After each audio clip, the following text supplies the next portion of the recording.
Já estamos nas 10h30 da manhã, é por isso a altura da revista de imprensa. Hoje é nosso convidado, o escritor Luís Miguel Rocha. Ele lançou ontem o novo livro, A Mentira Sagrada. Já vamos saber um pouco mais sobre o livro. Bom dia. Mas para já vamos olhar então para os jornais. Estão lidos? Está lida a imprensa desta manhã? Está lida. E começa por destacar a questão da crise nuclear no Japão. Vem no jornal e, enfim, virá em praticamente toda a imprensa. Mas o I destaca também esta matéria. Está a acompanhar com preocupação. Sim, é evidente que podia ter destacado algumas, especialmente a política nacional, mas penso que já tem tanto tempo de antena que não necessita da minha opinião para o bolo. Então destaco de facto a crise na central do Japão, que dizem os especialistas que se pode tornar pior do que Chernobyl, e de facto isto é preocupante. Sei que o Japão parece lá longe, mas nós vivemos todos na mesma esfera e as coisas tendem a chegar cá também. Não é que possa ser muito grave, pelo menos para nós a curto prazo, mas certamente será grave para o planeta a médio prazo. Isso é grave. E aquela imagem do bater das asas de uma borboleta no Oriente faz-se sentir cá e nós sim, nós vivemos todos, de qualquer forma. Não é? Esta é a nossa casa, e seja no Japão, seja lá longe no Japão, ou seja aqui. E temos que pensar que também um tsunami, um terremoto pode acontecer aqui, pode acontecer na Europa, e também há centrais nucleares na Europa e temos que estar prevenidos para isso. E a questão do nuclear parece-lhe que ganha uma nova dimensão depois do que está a acontecer em Fukushima? Claro que sim. Ou seja, não prevemos as coisas. Também não é possível prever, mas se calhar precisamos de, se possível, mais segurança a nível nuclear, porque se não é possível providenciar essa segurança, então se calhar temos que optar por outras alternativas. Por outro tipo de energia. Luís Miguel, vamos então sair do I, vamos procurar outros assuntos. O que é que destaca a seguir? Eu destaco um evento, um novo edifício cultural que a EDP vai construir em Belém. Parece-me fantástico, está no Correio da Manhã e no Público. Eu sou completamente a favor de tudo que seja investimento na cultura. Mesmo em altura de crise, Luís Miguel, parece que é sempre que até nestas alturas vale a pena investir na cultura? Normalmente os governos tendem a cortar na cultura quando em alturas de crise. Penso que é o pior que se pode fazer, porque um país é a sua cultura, acima de tudo. E eu, portanto, realço a notícia do Correio da Manhã e do Público sobre este novo edifício que vão construir na zona de Belém. De qualquer maneira, penso que é positivo. É pena, numa altura em que a nossa arquitetura está ao rubro com o prémio que o Souto Moura recebeu, e não só, porque estamos mesmo na berra em termos de arquitetura, parece-me estranho que escolham uma arquiteta britânica para fazer o edifício. Podiam escolher um arquiteto português, são muito bons. Souto Moura bem se queixou de que mesmo com o prémio provavelmente terá mais emprego no estrangeiro do que em Portugal. E penso que de facto temos arquitetos portugueses brilhantes que poderiam fazer o trabalho. E fala-se aqui que como é que esta nova sede cultural ou este edifício cultural vai ser financiado. Fala no artigo numa contribuição voluntária de 30 a 50 cêntimos na fatura. Na fatura da EDP. Eu penso que vale a pena? Eu espero, sim, vale a pena se for voluntária. Espero que não seja uma contribuição voluntária como a audiovisual, que não é tão voluntária como isso. Então, se for de facto voluntária, penso que vale a pena. Temos que rever essa situação. O Correio da Manhã e o Público mostram, de facto, o desenho, o projeto, uma concha de 19 milhões, como diz o Correio da Manhã. É bonito? Gosta deste edifício? Eu não gosto, eu gosto do edifício, mas penso que, como volto a reafirmar, eu não sou contra os arquitetos estrangeiros, nem sou xenófobo, nem nada disso, mas penso que nesta altura temos pessoas cá que podem fazer tão bom ou melhor. Fica essa nota, apesar de achar que a notícia é excelente, mas a nota de que podia haver aqui uma assinatura portuguesa. E continuamos a falar de arquitetura, não é? Exatamente, da Escola do Porto, que originou os 2 prémios Pritzker, que não é coincidência. Muito me orgulham. Não é coincidência. Não é coincidência porque, de facto, é uma escola que já vem de trás, desde o Carlos Ramos, desde o Fernando Távora e do Cisa Vieira, e, portanto, é a escola da continuidade. E nós temos que realçar isso. Eu penso que nesta altura, já nem se fala do Souto Moura ter ganho o Pritzker, que é absolutamente fenomenal. É fenomenal, é uma notícia ótima para nós. Temos que estar orgulhosos. Ainda se fala do Cristiano Ronaldo, o melhor jogador do mundo, José Mourinho, e deste arquiteto já não se fala. Exatamente, e já não se fala de algo que é... Porquê que somos assim? Porque somos doentes por futebol. É.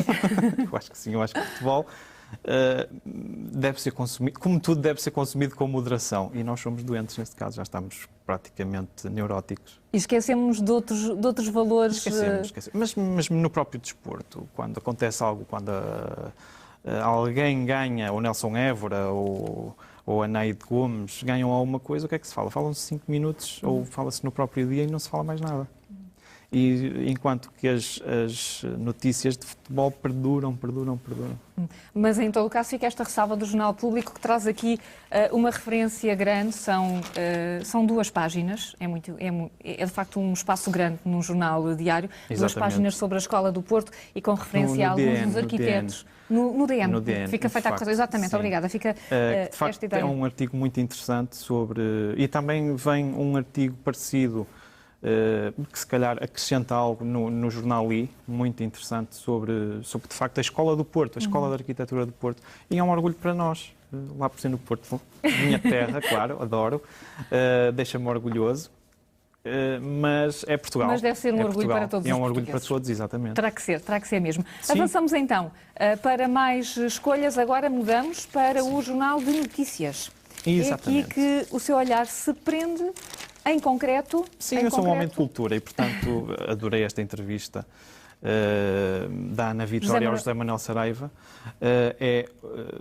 porque ele teve coragem, é preciso ter coragem para mudar de género literário.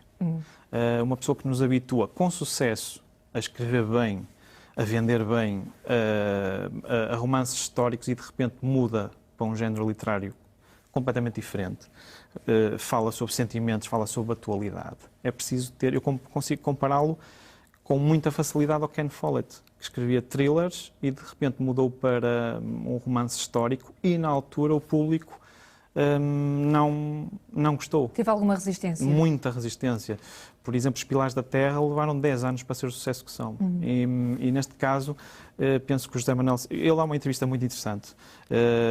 Diz uma coisa que se calhar eu provavelmente irei experienciar no futuro, que se tivesse 20 ou 30 anos não conseguiria escrever um livro destes. Portanto, precisava da vivência até lá. Isto é muito curioso para mim como escritor. Portanto, e como jovem. Exatamente. Jovem em todos os sentidos, portanto, não só como escritor. Mas eu já penso assim, que mais tarde vou dedicar-me a outras coisas, mas ainda não sei o que é. E tenho já histórias que se calhar não consigo desenvolver, porque ainda não é o tempo, não tenho maturidade suficiente. Já estão dentro, mas ainda vão ter que crescer. E diz outra coisa, que tenho uma grande dificuldade em assumir-se como escritor. E eu identifico muito com esta afirmação, porque eu também tenho. Quando uma pessoa pensa em Saramago, em Lobo Antunes, em pessoas de alto calibre e nos colocam no mesmo bolo, tenho uma certa reticência. Mas é assim que se assume como escritor. Eu digo que o José Manuel Saraiva diz sou autor, e um autor pode ser muita coisa. E já se sente mais protegido do que com essa palavra tão grande. Eu não consigo misturar com Saramagos e com Lobo Antunes, que estão num patamar assim.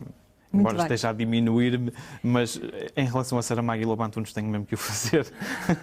Já vamos falar, está a dar-nos deixas para o seu livro, mas vamos ainda olhar para outra notícia. Rapidamente, no Jornal de Negócios, o que é que ainda destaca? Barack Obama, ontem ele anunciou-se recandidato. Acima de tudo, primeiro, ao falar de políticos, falemos de políticos a sério. E o Barack Obama é um político a sério. Mas o facto curioso é que ele lançou a recandidatura na internet e, para mim, a força da internet, a força das redes sociais, é isso que eu quero realçar, ao ponto de o presidente mais importante do planeta usar esses meios. Ele usou o e-mail, a SMS, o Twitter, o Facebook e o seu próprio site pessoal. Portanto, a força da internet para relançar uma recandidatura que veremos até a que ponto é que vai. E nesse sentido ele é um político pioneiro. Descobriu esse nicho cada vez maior das novas tecnologias? Porque as redes sociais e a internet é onde está o cidadão hoje, penso, cada vez mais. Pelo menos no Ocidente. É onde há pessoas que provavelmente passam mais tempo no Facebook do que a sua própria vida. Então, por aí se vê que é onde as pessoas têm que estar. Eu, como autor, é onde estou presente.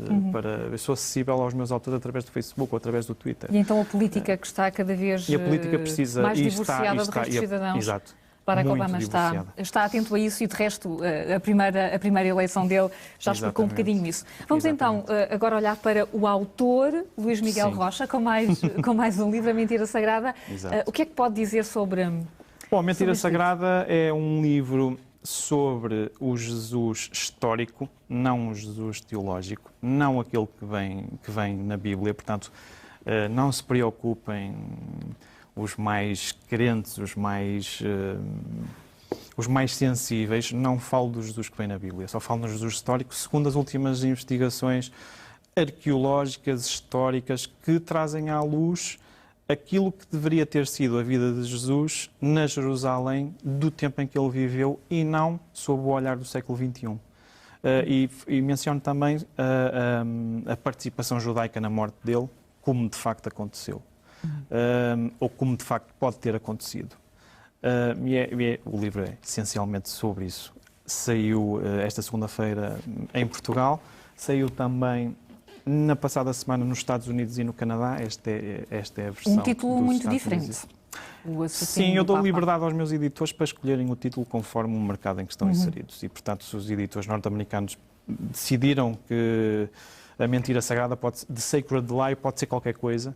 E assim já... E The Pope's Assassin vai direto. E como há, de facto, uma personagem que é o The Pope's Assassin e de facto, este livro é uma oferta para si. Bem, muito obrigada. E essencialmente é isso, é um livro sobre Jesus e para redescobrir o novo Jesus. Bem, vamos então ter de fazer essa descoberta no seu livro. Luís Miguel Rocha, muito obrigada. Obrigado. Esteve aqui na revista de imprensa, olhou para os jornais, traz também esta Mentira Sagrada para ler agora no verão. Vamos voltar às 11 com toda a informação. Até já.